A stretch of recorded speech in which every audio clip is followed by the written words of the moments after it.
جی تنویر صاحب، آپ نے سوال کیا ہے کہ قلم کا اینگل کیا ہونا چاہیے.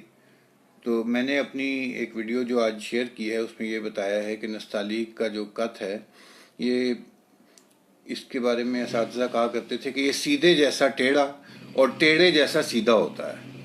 یعنی آپ اس کو یوں سمجھ لیں کہ کوئی 10-12 کا اینگل جو ہے نا وہ بہت کافی ہے اس کے لیے.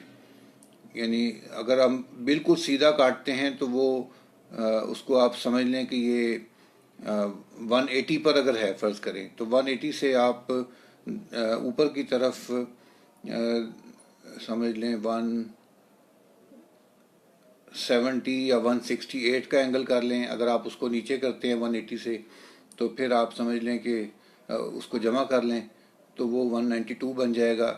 یعنی اگر آپ زیرو سے دیکھیں تو میں دونوں طرف کا بتا رہا ہوں کہ آپ اس کو 10 سے 12 میکسیمم 12 اور کم سے کم 7 کر لیں.